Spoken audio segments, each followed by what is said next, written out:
Je viens proclamer le retour de notre Seigneur Jésus-Christ. Soyez remplis de sa joie. Amen. Alors, est-ce possible de renoncer complètement à soi? Est-ce possible? Puisque Jésus-Christ nous dit dans Luc 9, il y a deux autres passages, je pense qu'il y en a dans Matthieu, il y en a dans Marc, si j'ai bonne mémoire, mais on utilise le texte de Luc. Alors, Luc 9, le verset 23 nous dit, « Puis il dit à tous, si quelqu'un veut venir après moi, qu'il renonce à lui-même, qu'il se charge chaque jour de sa croix et qu'il me suive. Car celui qui voudra sauver sa vie la perdra, mais celui qui la perdra à cause de moi la sauvera. Et que servirait-il à un homme de gagner tout le monde s'il se détruisait ou se perdait lui-même? Car quiconque aura honte de moi et de mes paroles, le Fils de l'homme aura honte de lui quand il viendra dans sa gloire et dans celle du Père et des saints anges. » Amen. Alors, est-ce possible de renoncer complètement à soi pour suivre Jésus-Christ? Amen. Alors, si Jésus-Christ l'a dit, c'est que c'est possible, n'est-ce pas? S'il l'a dit, c'est que c'est possible. Et puis, il s'attend à ce que ce soit cela pour chacun de ses disciples. Amen. Alors, ce n'est pas tous les chrétiens ne sont pas les disciples de Jésus. Et il y a d'autres qui disent qu'ils sont des disciples, mais dans le fond, ils ne le sont pas. Le disciple, c'est la photocopie du maître. Le disciple, c'est l'image de son maître. C'est-à-dire, tu suis quelqu'un, tu étudies ses paroles, tu es un maître dans sa présence, tu écoutes ses enseignements, et petit à petit, tu finis par le suivre. Comme quand Jésus-Christ il a appelé ses disciples, ils avaient déjà quand même une connaissance un peu de la personne. Alors, Jean leur a dit, voici l'agneau de Dieu qui ôte le péché du monde. Alors, ils sont allés le visiter, et Jésus-Christ a dit, venez, regardez. Et c'est comme ça qu'ils sont allés appeler Nathanaël, je ne sais pas lequel a appelé Nathanaël, et Nathanaël a dit, mais est-ce qu'il y a quelque chose de bon qui peut venir de Nazareth? Parce qu'au fait, ce groupe-là, il y avait des premiers qui sont allés, qui avaient côtoyé Jésus. Je pense qu'il y avait Pierre, son frère André, il y avait Jean et Jacques, ou bien en tout cas, bref, je ne sais pas quel nombre, mais voilà un peu. Certains sont allés, et ils sont allés appeler d'autres. Mais au fait, ils avaient quand même une connaissance. Surtout quand Jean leur a dit, voici l'agneau de Dieu qui ôte le péché.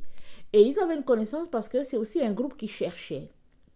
Amen. On voit qu'ils ont cherché et puis ils étaient déjà dans un cheminement. Et après, Jésus-Christ les a appelés. Amen. Il les a appelés et il a pris 3 ans et demi pour les enseigner. Amen. Et après, le choix leur a été donné d'aller jusqu'au bout avec lui. Évidemment, ils ont tous fui. Amen. Quand ils ont vu leur maître arrêté, alors c'était vraiment la débandade, la consternation, c'était difficile. Mais après cela, ils sont revenus de leur égarement, à part Judas qui s'en est allé. Et quand on regarde ça, on voit que l'abandon, le renoncement à soi, disons, a été graduel. Amen, ça a été graduel. Alors souvent, c'est la même chose pour chacun d'entre nous. Souvent, on veut le suivre, on dit que je vais te suivre jusqu'au bout, Seigneur. Et les épreuves viennent et puis on lui dit bye bye. Donc Jésus-Christ s'est habitué à cela. Souvent aussi, on veut le suivre, les épreuves viennent et puis bon, on tombe et puis on se relève, on dit Seigneur, à qui d'autre irai-je? Parce que tu as les paroles de la vie, pardonne-moi Seigneur. Et parfois aussi on dit Seigneur, je vais te suivre. Hein? Et on le dit, mais finalement on ne fait rien pour le suivre. Parce que suivre Jésus-Christ, c'est se mettre en mouvement. Amen. Se mettre en mouvement. Et pour se mettre en mouvement, donc, Amen. On a besoin de laisser ce que nous appelons nôtre. Amen. C'est ça, renoncer à soi. Alors, renoncer à soi, c'est tout laisser. Tout ce à quoi on s'identifie. Tout ce qu'on aime, on laisse tout cela et on vit pour Jésus-Christ. Et ça se fait bien avec la bouche, n'est-ce pas? On dit, ah oui, j'ai tout abandonné pour Jésus et tout. Mais au fait, la personne qui a renoncé à soi, ce n'est pas avec la bouche qu'on voit. Ce sont ces actes qu'il pose qui nous montrent que, effectivement, il est en train de suivre son maître. Et renoncer à soi revient à ne pas chercher à sauver sa vie. Alors, Luc 19, le verset 23 nous dit qu'il renonce à lui-même, qu'il se charge chaque jour de sa croix et qu'il me suive. C'est pourquoi j'ai pris cette version-là.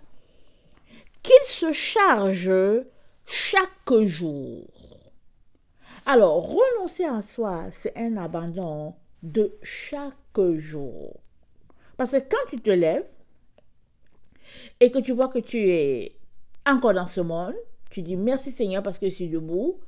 Et la deuxième chose, c'est que tu as le choix de suivre Jésus-Christ aujourd'hui ou bien de lui tourner le dos. Le choix est à toi.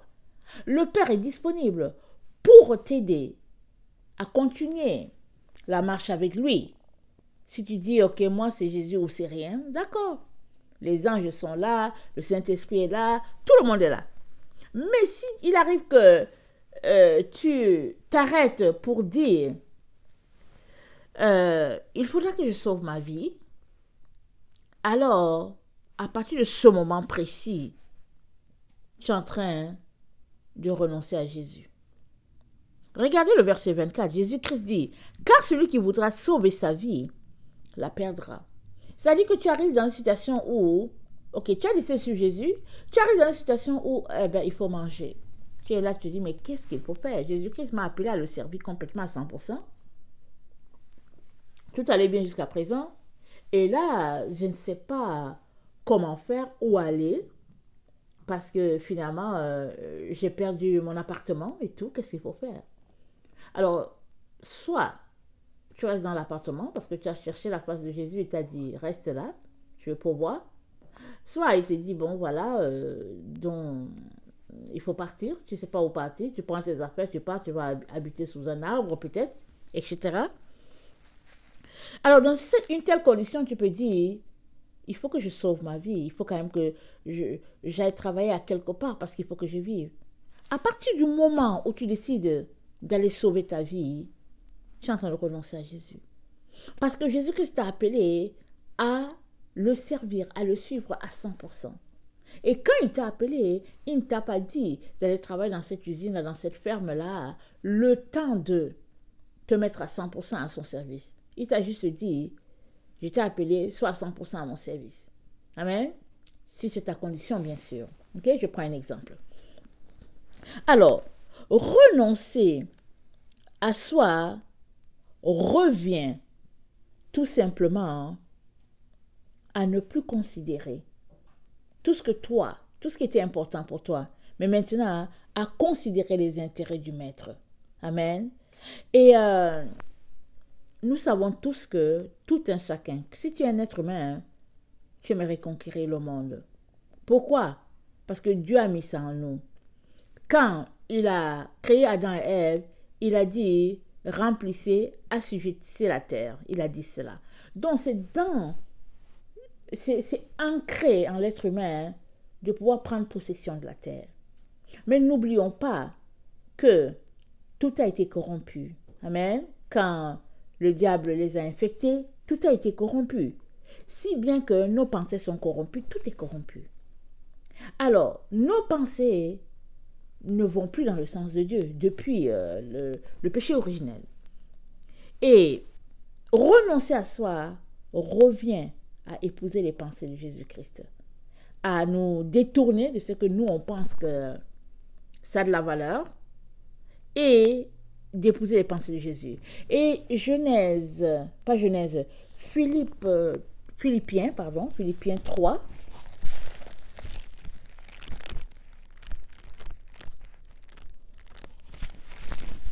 le verset 16 dit ceci.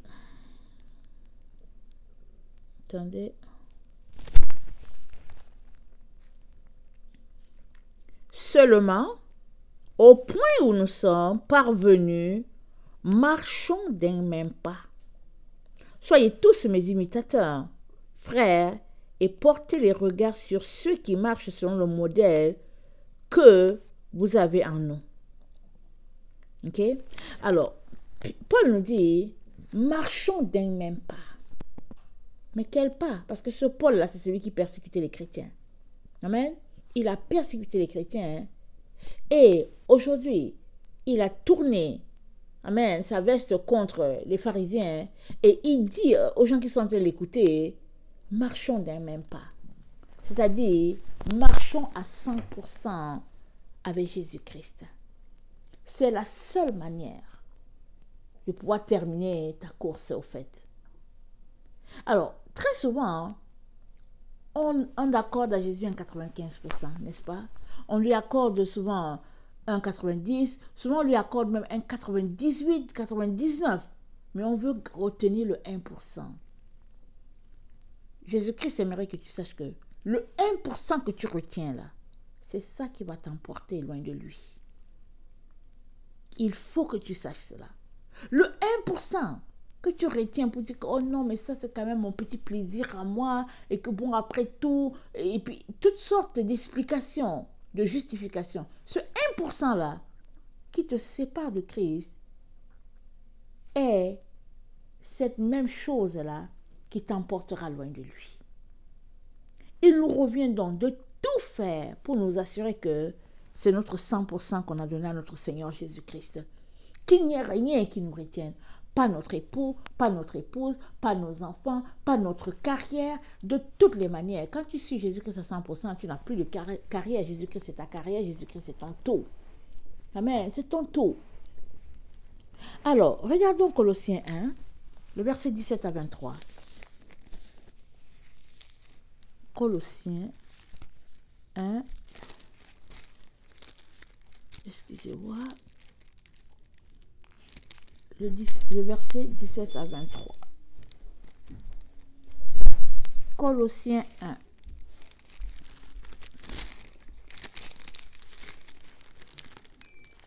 « 17 à 23.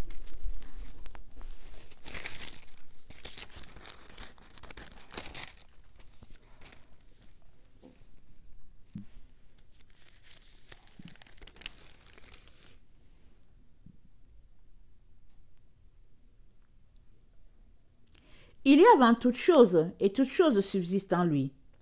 Il est la tête du corps de l'Église. Il est le commencement, le premier-né d'entre les morts, afin d'être en tout le premier. Car Dieu a voulu que toute plénitude habitât en lui. Il a voulu par lui réconcilier tout avec lui-même, tant ce qui est sur la terre que ce qui est dans les cieux, en faisant la paix par lui, par le sang de la croix. Et vous qui étiez autrefois étrangers et ennemis par vos pensées et par vos mauvaises œuvres, il vous a maintenant réconciliés par sa mort dans le corps de sa chair, pour vous faire paraître devant lui saint, irrépréhensible et sans reproche.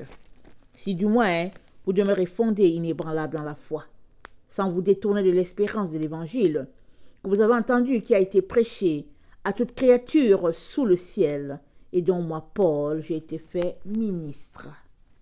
Renoncer complètement à soi, c'est donner son 100% en changeant ses pensées. Parce que, on l'a déjà vu hier, nos pensées nous dirigent, n'est-ce pas? Alors, par tes pensées, tu peux te retrouver au Maroc. Tu es là, à Québec, et par tes pensées, tu peux te retrouver à Casablanca. Juste là. Tes pensées te projettent là-bas. Alors, si tu donnes ton 100%, c'est que tu choisis de ne plus suivre le train de tes pensées, mais que tu ramènes toujours tes pensées en direction de ce que Jésus-Christ dit. Alors, suppose que tu aimerais faire un tour avec les... Non, les amis t'appellent pour dire, allons-y, faisons un tour au bar. Tu dis, mais non, je vous ai dit que je ne fais plus ces choses-là. Ils disent, mais c'est pas grave. Tu ne fais rien, tu viens juste avec nous, tu ne vas pas boire la bière, tu vas boire juste, écoute, un Fanta, et puis toutes sortes d'histoires. Et ils essayent, et puis ils te convainquent. Je ne vois pas comment tu ne vas pas retourner à ton ancienne vie. Parce qu'au fait, c'était ta vie. C'était ta vie, aller au bar. Et puis s'asseoir là, et puis bon, s'il y a une musique, tu te lèves, tu danses un peu, et après tu t'assois, tu fais les commentaires, tu prends un peu d'alcool, un peu la cigarette, et puis bon, disons que ce n'est pas une vie qui correspond à quelqu'un qui veut donner son 100%, qui veut donner son 100% à Jésus, qui veut renoncer à soi-même. Alors, renoncer à soi revient à aller, comment c'est dit, c'est aller en opposition à ce que nous, on aimerait faire. C'est ça, c'est ça, renoncer complètement à soi. Et le texte qui est là devant nous nous amène à comprendre que toute chose subsiste par Jésus. Ok? Alors, tu as besoin d'intégrer ça à ta personne, sachant que toute chose qui est autour de toi, sur la terre, peu importe, existe par Jésus. Donc, il n'y a rien qui n'existe, qui est sans lui. Et à partir de ce moment, ça va te donner de comprendre que si tu ne renonces pas à ces choses-là, ben, tu ne peux pas l'avoir lui. Parce que tu ne peux pas l'avoir et lui et les choses. Parce que Jésus-Christ, il dit c'est lui à 100% ou bien c'est rien. C'est ça. Soit tu as Jésus à 100%, soit ben, tu es dans le monde. Souvent on veut 50% Jésus, 50% le monde, ou bien 75% Jésus et puis bon 25%, ou bien etc. Mais Jésus-Christ dit non. Renoncer à soi, c'est me donner ton 100%. Et quand tu auras donné ton 100% là, c'est à partir de là que tu peux t'asseoir avec Jésus-Christ et puis bâtir.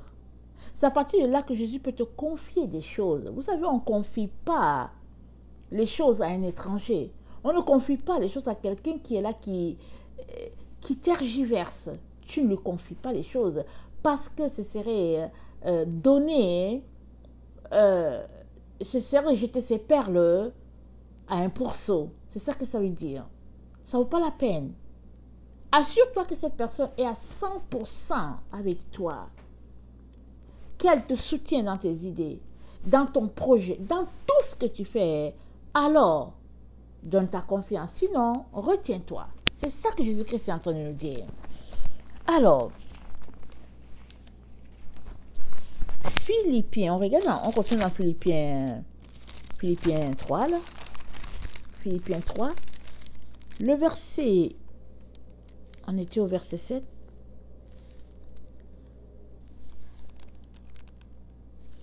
Paul dit, mais ces choses qui étaient pour moi des gains, je les ai regardées comme une perte à cause de Christ. Tu as besoin de regarder tout ce qui est autour de toi et ta propre personne comme vraiment une perte. Ça dit, si tu n'as pas Jésus, non, tu es perdu. Ça dit, Jésus n'est pas comparable au fait.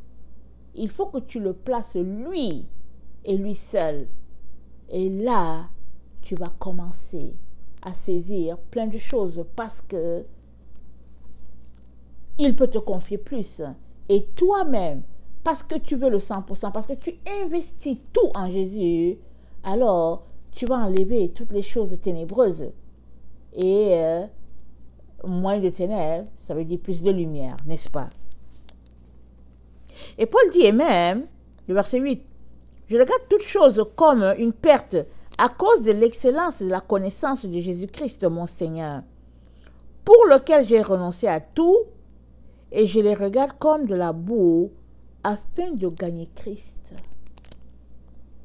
Tu ne peux pas gagner Christ si tu retiens une partie. Paul dit, je regarde toute chose comme une perte.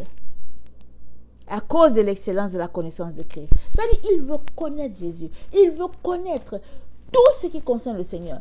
Sa part à lui. Quelle est sa part dans l'œuvre du Seigneur? Il veut connaître toutes ces choses-là, de telle sorte qu'il n'a pas le temps pour les autres choses. Il est juste concentré à chercher Jésus. Il veut savoir. Et Paul dit, pour lequel j'ai renoncé à tout, je les regarde comme de la boue, afin de gagner Christ. Voilà le secret. Regardez tout comme de la boue, et tu gagneras Christ. Mais s'il arrive seulement que ton cœur est attiré un peu vers autre chose que Christ, ce peu-là, qui t'attire loin de Christ, va drainer une bonne partie de ton énergie. Vraiment une grosse quantité de ton énergie pour t'éloigner du Christ. Tu as besoin de donner 100% à Jésus. Et tu recevras toute la lumière pour pouvoir bâtir ton temple. Amen. Parce que nous sommes tous chacun le temple du Saint-Esprit. Alors, renoncer à Christ, ça nous... non, renoncer à soi-même, ça nous donne de nous connecter aux pensées de Jésus-Christ. Ça nous donne de nous départir des mauvaises pensées, de toutes ces choses-là qui ne glorifient pas Dieu. Et en faisant cela, on se connecte aux pensées du Père. Et on peut avancer. C'est pourquoi tu peux voir deux personnes qui ont donné leur vie au Seigneur le même jour. Et tu vas voir leur vie totalement différente. Va chercher la raison et tu vas voir que l'un est vraiment amoureux du Seigneur, fougueux. Il veut toujours être avec Jésus. Il cherche, il cherche. Et puis l'autre, on zappe un peu à la télévision, il zappe un peu ici. Et normal que leur vie soit différente. Parce que l'un a donné son 100%, alors que l'autre est encore en train de traîner les pattes. Parce qu'il est attiré vers autre chose. Amen. Et nous avons besoin de donner notre 100%. Vraiment 100%. Si nous voulons obéir à ce que Jésus-Christ a dit, c'est-à-dire renoncer à soi pour le suivre. Et Jésus-Christ a placé la barre haute, parce qu'au fait, c'est la seule manière pour nous d'être à l'abri des démons, au fait, du monde des ténèbres. La Bible dit quoi? Satan rôde comme un lion en cherchant qui il va dévorer. Il cherche qui il va dévorer. Mais Satan, il ne cherche pas les gens qui lui appartiennent déjà. Les gens qui sont à moitié avec le Seigneur, à 90% avec le Seigneur. Non, il ne cherche pas ces gens-là. Il sait que ils vont lui revenir. Il cherche ceux qui ont donné leur 100% au Seigneur. Il les cherche. Il rôde autour. Et s'il voit que tu es calé dans ton 100%, il s'en va. Il va encore revenir pour savoir, mais est-ce qu'il est toujours dans son 100% pour Jésus? Et puis il s'en va. Et puis, etc. C'est ça, au fait. Et plus tu donnes ton 100%, chaque fois qu'il revient, je veux dire l'ennemi, il voit que tu es à ton 100%, hein, ta lumière est plus. Ta lumière est plus. À un moment donné, bon, voilà, il va vraiment carrément se tenir très loin. Parce que nous avons besoin, amen, de renoncer à ce monde pour gagner Christ. Nous n'avons pas le choix, c'est tout ce qui nous reste. Si avant, on se disait, bon, ok, il y a certains gens qui disent, oh, au fait, pour ma carrière, pour ma vie spirituelle, c'est comme si, et puis pour ma vie académique, c'est comme si, pour ma vie sociale, c'est comme si, non, non, non, il n'y a pas plusieurs vies, il y a une seule vie. Tu donnes toute ta vie, et c'est tout.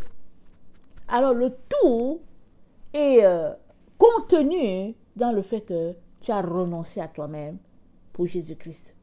C'est ça, au fait. Alors,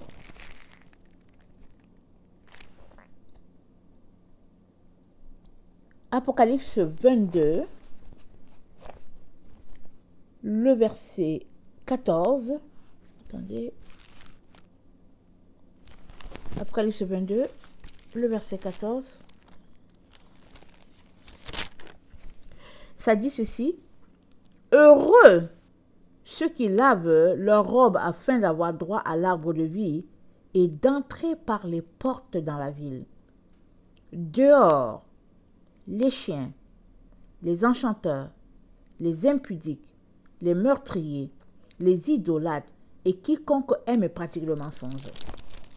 Ok, heureux ceux qui lavent leurs robes afin d'avoir droit à l'arbre de vie.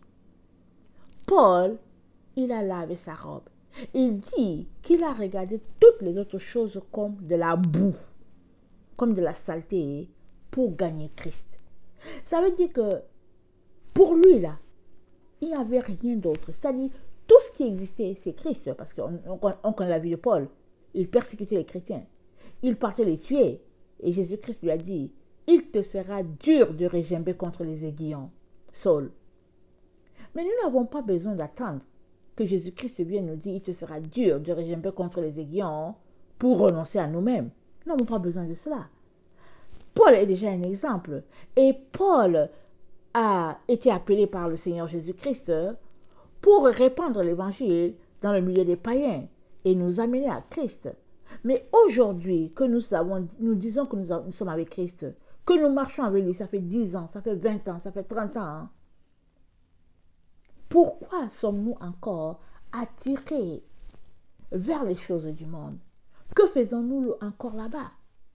Alors souvent les gens vont dire que oui, mais au fait, je n'ai pas été appelé à travailler dans le domaine à 100%. Mais moi, au fait, je donne ma vie à Jésus, mais je dois vivre, je cherche les moyens pour vivre. C'est parce que tu n'as pas compris. C'est parce que les hommes ont divisé la foi, ben, ils ont séparé la foi d'avec ton milieu... comment on appelle ça, le monde du travail, et ils ont séparé avec la vie de famille et tout, mais c'est un seul package, on ne peut pas se séparer. Alors, si tu donnes ta vie à Jésus-Christ et que tu le cherches de tout ton cœur, tu verras ce que Jésus-Christ te dira. Il te dira, par exemple, continue de me chercher, et puis va à ton travail, ou bien il te dira, au lieu de travailler 10 heures, travaille plutôt 6 heures, c'est suffisant, les 4 heures restent à la maison pour étudier la parole, ou bien il te dira, va à telle formation, et puis moi je veux pouvoir, on ne sait pas comment ta vie sera répartie.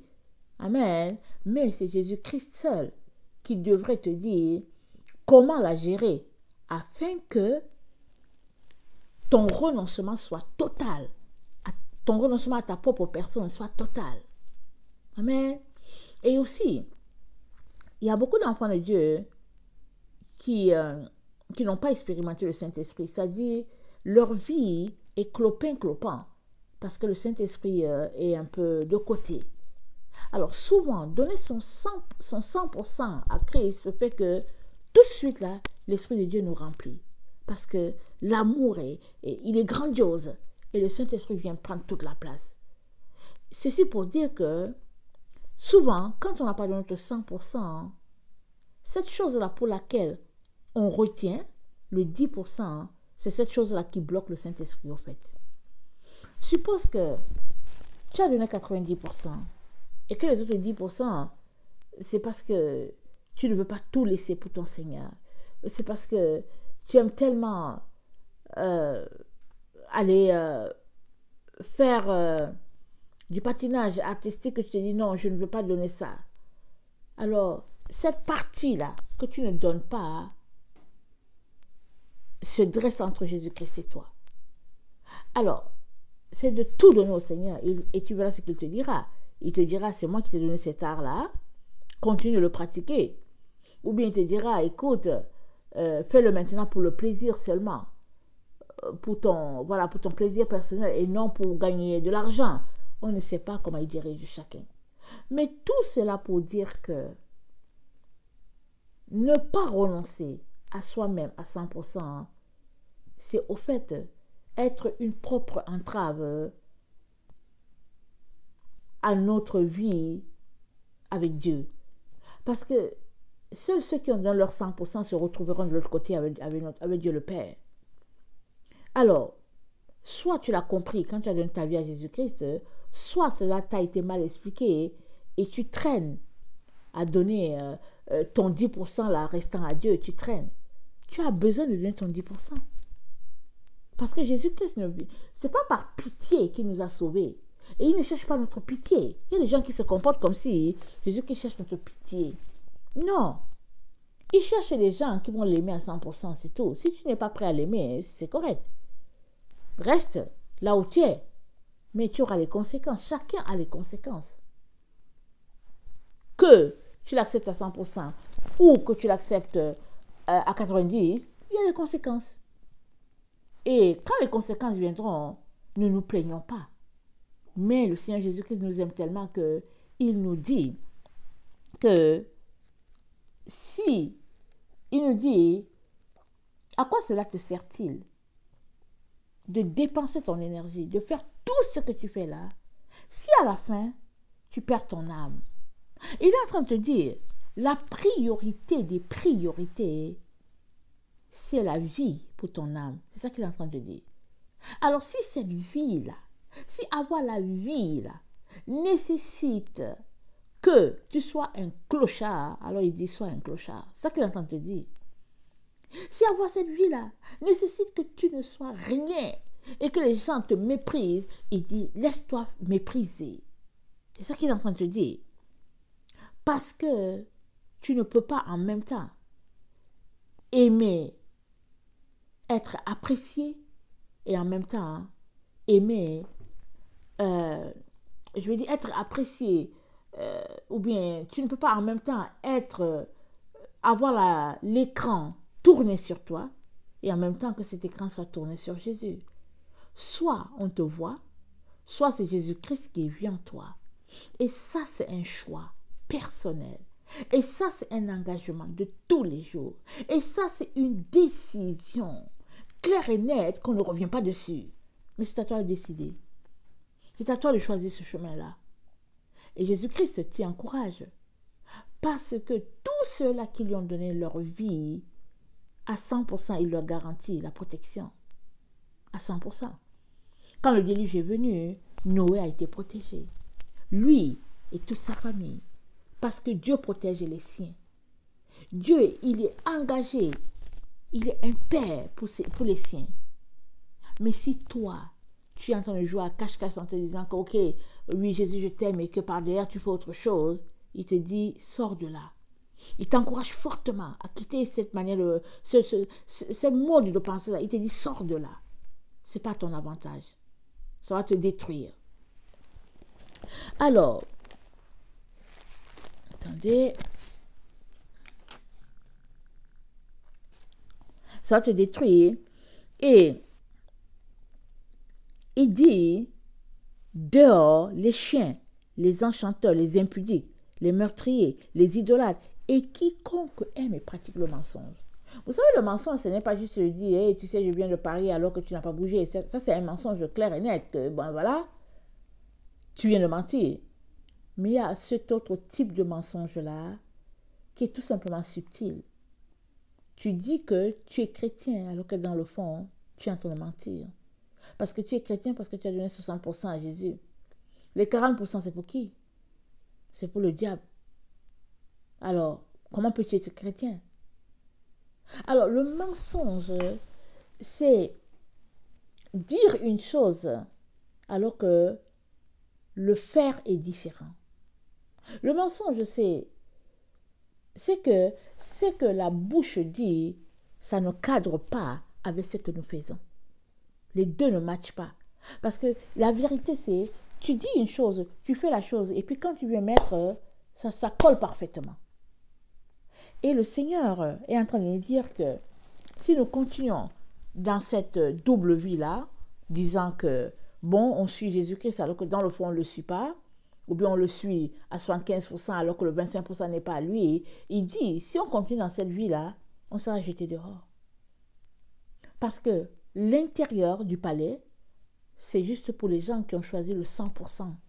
Ceux qui ont choisi 100% Jésus-Christ, ça c'est pour eux. Ceux qui sont à 3/4, peu importe, à 98%, peu importe. Tous ceux-là qui aiment la vie du monde, qui lorgnent, qui espèrent à cette vie du monde-là, mais qui veulent tromper Jésus, Jésus dit, il n'y a rien de caché qui ne sera exposé. Et on est dans le temps où ceux qui auront aimé le Seigneur à 100% seront mis en sécurité. Et le reste, que tu l'aies aimé à 99, 99%, et que l'autre l'ait aimé à 75%, hein, le reste, il restera. Il y aura une séparation. Et le Seigneur nous encourage à renoncer à nous-mêmes, renoncer à soi. Amen. C'est la clé pour pouvoir se retrouver avec le Seigneur. C'est la clé pour être victorieux avec tout ce qui se passe sur cette terre. C'est la seule chose qui te reste. Renoncer à soi. Alors, ne sois pas pris par les mensonges, te faisant croire que le monde va évoluer, le monde évolue et que toi tu vas perdre quelque chose. Non, non, non. On est à la fin. On est à la fin. On est à la fin. Les gens vont te faire croire que ouais, il y a une carrière dans 10 ans, c'est perte de temps, perte d'énergie. N'entre pas dedans. Viens à genoux. Viens demander au Seigneur de te parler, de te révéler les choses. Demande-lui si c'est vrai, c'est ce que tu entends. Et va changer ta manière de vivre et viens et suis Jésus. Tu ne le regretteras pas. Que le Seigneur bénisse sa parole. Je vous aime beaucoup et Dieu davantage. Maranatha, Jésus revient. Amen et Amen.